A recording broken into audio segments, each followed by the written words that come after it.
The First Stock Everyone Should Buy by Wall Street Survivor. What is up, survivors? I'm excited for this video today, and we are officially halfway through with our Survivor 101 series. So give yourself a clap, a pat on the back, whatever you want to do to encourage yourself. You made it this far. If you haven't and you're just stumbling upon this video for the first time, it is part 5 of a series, so make sure you check out videos 1 through 4. But today we're getting into a question everybody wants to know the answer to. What is the first stock I should buy? First of all, I want to give a huge shout out to all of you. It's been awesome to get your feedback so far, and I'm loving all the positive energy in the comments. Thanks for also letting me know about future topics and things I can improve on. Keep the comments coming. So make sure you hit the like button on this video, subscribe to our channel, and without further ado, let's get into it, the first stock that everybody should buy.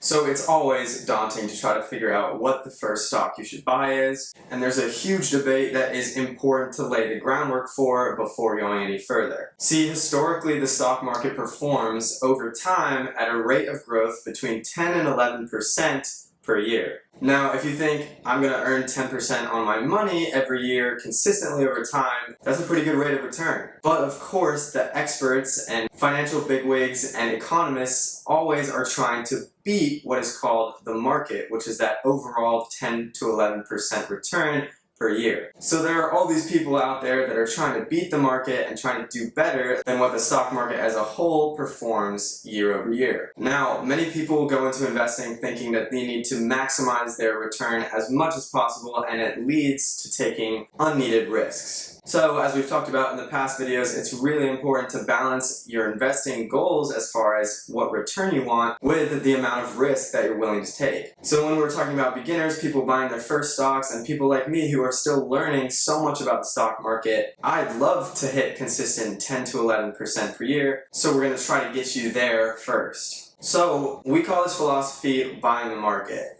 How can you get your returns to match the overall market 10 to 11% return year over year? Because if you think about it, you make a lot of money doing that. It doesn't really matter how much you start with. If you can get 10 to 11% consistently year over year, you're going to be a pretty happy investor. And that is where the secret sauce of the first stock everyone should buy comes in. And that's right, you might have guessed it, today we're talking ETFs. Now, an ETF just stands for Exchange Traded Fund, and basically what it is one financial tool that you can buy and sell just like a stock. But the fund part, that was not meant to be a pun, is that when you buy an ETF, you're actually buying an entire basket of stocks that are all different from each other. It's basically like rolling up a bunch of companies into one cute little package, buying that, and voila, that's the secret. Okay, so let's explain a little bit more about what an ETF is. So when people buy ETFs, they're looking to buy a certain diversified number of stocks in one purchase. The one I'm going to suggest to you today is an S&P 500 ETF, and if you watched the last video explaining what the S&P 500 is, if you buy an ETF that's an S&P 500 ETF, that means you'll practically own a little bit of all of the 500 companies that make up the S&P 500 index. And those 500 companies are the 500 largest publicly listed companies in the United States, which makes up a pretty good portfolio.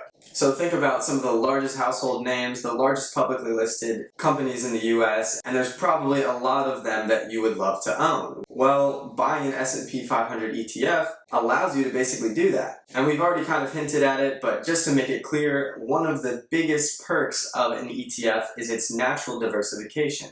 So instead of going and having to buy 500 stocks on your own and keep track of all of them and figure out when the best time is to buy and all that complicated stuff, you buy one ETF, one S&P 500 ETF, and all of a sudden, voila, you own little pieces of all of those companies. That natural diversification is super hard to come by, and there are a ton of different ways you can diversify with ETFs. Okay, but let's dive into a little bit more of what diversification means. So say the United States government decided they wanted to tax all companies that manufactured products overseas. Well, that tax means that those companies are going to be less profitable, so more of their money is going to the government rather than back into their products, back to their customers, and back to their shareholders. So if the government announces a tax like that, that means companies like Nike, Apple, and Walmart that have a ton of manufacturing outsourced overseas, those stock prices for those companies are probably going to decline.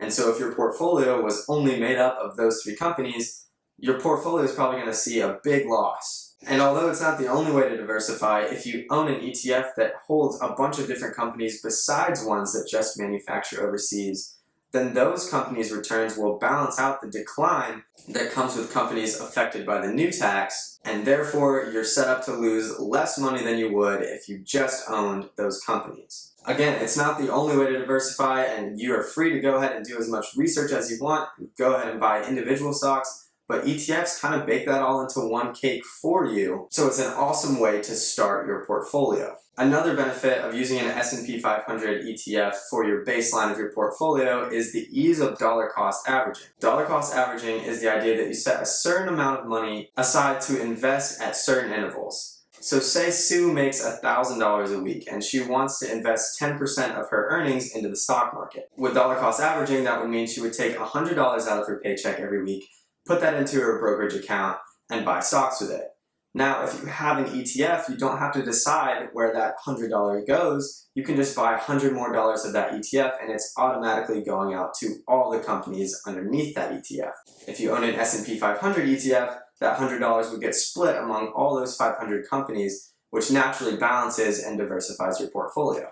And with dollar cost averaging, you can sustain the week-to-week price changes in your portfolio because you're investing every single week instead of all at just one time. So say if you decided instead to invest $5,000 a year and you purchased all of those stocks on the same day, then the next day the stocks that you owned crashed, that $5,000 isn't worth nearly as much anymore. But if you split that $5,000 up and invest it over time, you're going to be able to take advantage of the long-term historic rise of the market overall, rather than suffer from the short-term risk that's involved with stock market investing. Okay, so we've talked about these S&P 500 ETFs, but there's a lot of them out there, and so I'm going to give you 3 that you should look into researching and consider as the first stock that you buy, or honestly, add to your portfolio even if you already have stocks. It's just good to own one anyway.